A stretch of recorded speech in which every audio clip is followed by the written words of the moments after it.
Mimi kwa jina naitwa Sadat Idrisa au kipenda unaweza ukaniita Sadat Kalam kwenye akaunti zangu zote TikTok, Instagram, WhatsApp, kote huko utakapopataka wewe unanipata kwa jina la Sadat Kalam. Lakini wewe unaweza ukaniambia jina lako unaitwa nani na yani wewe ujiintroduce tu in short. Yes. Okay. In short mimi naitwa Gaspar Joab James. Kwa majina yangu yote matatu natumia darasani ama ya kitaaluma naweza nikasema kama hivyo. Yeah. Lakini mtaani watu wanapendelea kuniita Msomali. Hivyo sina cha ziada. Msomali? Yes, Msomali. Kuna kitu nimekisikia tofauti. Labda kwa nini unaitwa Msomali? Binafsi sijui ni yani exactly sijui ni kwa nini wananiita hivyo lakini labda na muonekano na nini. Yes. Sasa bwana Gaspar, ningependa kukuuliza maswali labda kama utakuwa tayari. Haina shida. Kwa nini sio tayari? Sawa. Gaspar, kama unavyojua kwa Tanzania yetu hii tuna lugha mbili ambazo ni kama lugha ya taifa lakini pia ni lugha rasmi. Na lugha hizo ni Kiswahili na Kiingereza. Lakini sasa ningependa kujua kati ya hizo lugha mbili wewe unapendelea sana lugha gani kati ya hizo mbili, Kiswahili na Kiingereza? Kwanza tukianza kabisa Kiswahili, lugha ya Kiswahili na lugha ya Kiingereza. Mimi binafsi napenda sana lugha ya Kiingereza. Licha ya kuwa na zungumza Kiswahili kwa sababu ni lugha yangu, ni lugha ya taifa na ni lugha niliyokulia iliyonikuza. Lakini kadri ya kujitambua na nini kuona maisha yanavyoenda, mitikasi ya mtaani na nini, opportunity na fursa, nimejikuta natamani sana lugha ya Kiingereza. Yaani nimejikuta napenda lugha ya Kiingereza zaidi ya lugha ya Kiswahili. Yaani ninatamani nijue lugha ya Kiingereza, yani kuizungumza, kuiandika na kusikiliza kama ninavyojua nini lugha ya Kiswahili. Okay. Yeah. Sasa kwanza kabisa umesema unapendelea sana lugha ya Kiingereza. Yes. Kwa lugha yako ya taifa tunajua kabisa ni Kiswahili, si ndio? Kabisa. Na ndio lugha yako ya utamaduni kabisa. Lakini sasa unajua kwa Tanzania walio wengi sasa hivi maeneo mengi sana wanatumia lugha ya Kiingereza na wamesahau sana lugha ya Kiswahili katika matumizi mengi shuleni, kazini na wapi. Wewe unaweza ukaniambia ni sababu gani ambazo zinapelekea changamoto kama hizo katika lugha ya Kiswahili?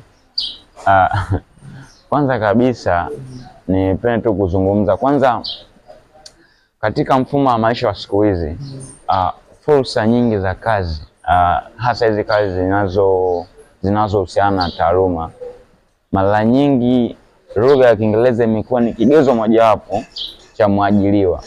Hivyo imetulazimu au tumejikuta tukipenda lugha ya Kiingereza ama tukiweka juhudi nyingi kujifunza lugha ya Kiingereza kulingana na kile kigezo cha kwamba ni lazima ujue kuzungumza Kiingereza vizuri ndipo uqualify kufanyaje kupata ajira kama hiyo au kazi fulani. Yes. Sasa bwana Gaspar bwana, unajua changamoto nyingine iliyopo katika lugha ya Kiswahili unaweza ukakuta kama wewe mfano hapa ukiongea maneno mawili ya Kiswahili, maneno matatu ya Kiingereza. Yaani hiyo ndio changamoto kuu ambayo inasababisha lugha yetu ya Kiswahili iendelee kudidimia na Kiingereza kiendelee kukua.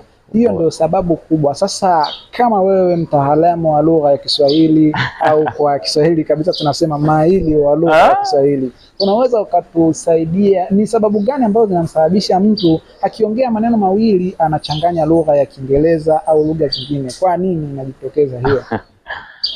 Kwanza kabisa kuna uchache wa nini? Uchache wa naweza nikasema uchache wa misamiati. Yes. Unakuta mtu kuna baadhi ya misamiati yani kwa haraka anaielewa kwa Kiingereza, yani akitaka kumaanisha jambo fulani yani kwa Kiswahili yani ni kama ina delay kumletea ni msamiati upi autumie ili amaanishe kila anachotaka kufanyaje kukizungumza. Kwa unajikuta amechanganya na Kiingereza. Sina nielewa brother. Nakuelewa. Nakuelewa, lakini sasa unajua Kiendelea hivyo, lugha yetu tunaendelea kuiweka chini sana na itaendelea kushuka viwango, wakati sisi tunapambana sana, na mimi ni miongoni mwa wale ambao wanapambana ili kuhakikisha lugha ya Kiswahili inatambulika kitaifa na kimataifa kiujumla, dunia nzima kiujumla. Lakini sasa hawa watu wa aina hii kama wewe hapo bado wanaendelea kufelisha lugha yetu ya Kiswahili na kusababisha lugha zingine zikue na Kiswahili kiendelee kuwa ni lugha tu ya mitaani na nini, vitu kama hivyo. Sasa wewe kama Mtanzania rasmi kabisa, unatushauri nini sisi tufanye vitu gani ili kuendeleza lugha yetu ya Kiswahili ipate kutumika taifa zima na mataifa mengine kwa ujumla? Okay, ngoja nikwambie kitu kimoja brother, nasikia? Yeah. Kwanza kabisa kwenye hili swala la kudidimiza Kiswahili, mimi naweza nikasema hata serikali pia inachangia kukididimiza nini?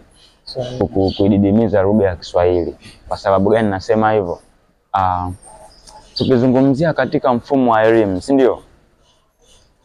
Tunaona kabisa yani katika level ya level secondary, si ndio? Kuanzia form 1 mpaka form 4.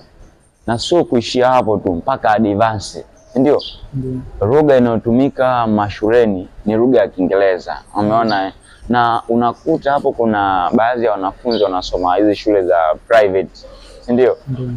Ambapo mwanafunzi ama mtoto anaanza kukutana na lugha ya Kiingereza badala ya lugha ya Kiswahili toka akiwa ndogo, elimu ya chini kabisa primary, yani toka akiwa darasa la kwanza au toka akiwa daycare, zile watoto wadogo wanapelekwa kuanzia miaka 2.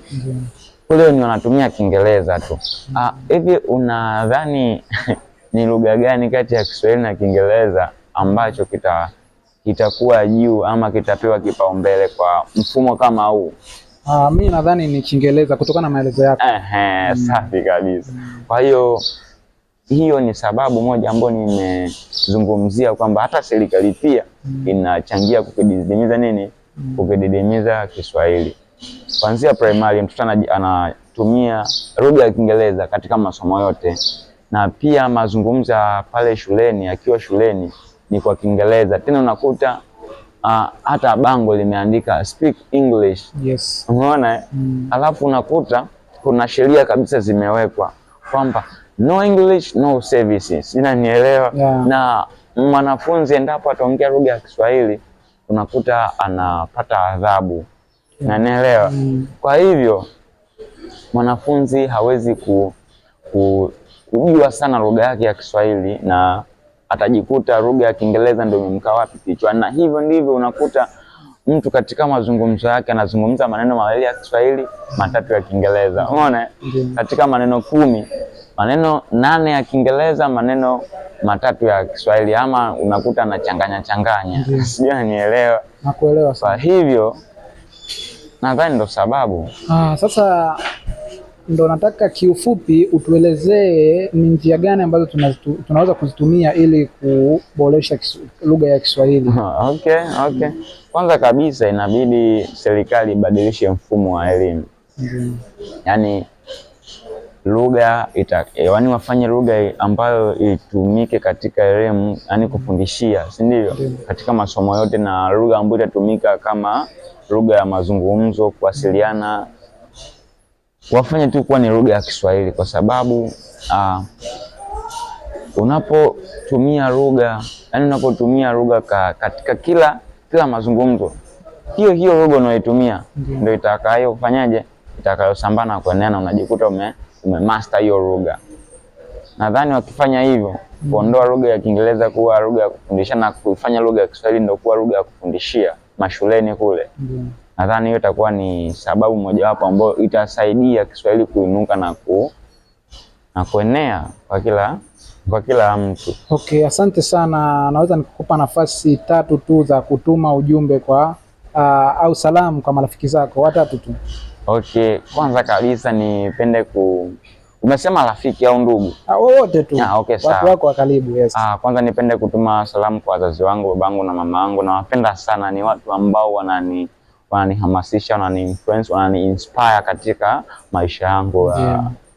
Unaweza kusema labda wanapatikana wapi? Wazazi wangu wapo mkoani, wapo Shinyanga, mkoa wa Shinyanga. Okay. Yes. Yes. Alafu pia nipende kutuma salamu zangu kwa dada yangu kipenzi anaitwa John Bosco. Yeah. Yeah, yupo Kahama pia mkoa wa Shinyanga. Alafu pia nipende kutuma salamu zangu kwa rafiki yangu anaitwa Anastasia Justini. Yeah. Yupo Morogoro. Yes. Yupo Morogoro pale, yupo chuo pale Morogoro. Okay. Swali la mwisho, unapenda hii taarifa tuliozungumzia hapa labda iwafikie watu gani ili kuweza kuamua hii changamoto tuliyokuwa tunazungumzia? Kwanza kabisa napenda iwafikie viongozi. Ndio. Yes, hasa viongozi wa kwenye upande wa elimu, si ndio? Kwa sababu swali tulilokuwa tunalizungumzia limelenga sana kwenye elimu. Natamani hiyo taarifa iwafikie viongozi hao ili waweze kuona ni changamoto gani iliyopo ambayo inasababisha Kiswahili kifanyaje kididimie na kishindwe kuendelea kadha wa kadha. Okay, basi mimi Bwana Gaspar nakushukuru sana kwa ushirikiano wako, lakini pia naomba samahani sana kwa kupoteza muda wako au kwa kutumia muda wako, kwa sababu najua ulikuwa na mambo mengi sana ya kufanya, ila kwa heshima kubwa ulionionyesha au kwa kujali hiki kitu ambacho kinaendelea hapa kwa kutumia muda wako, nikuombe radhi sana yangu. Usijali brother. Asante sana. Pamoja sana. Tuko pamoja kuijenga Tanzania yetu. Asante sana. Yeah. Shukrani.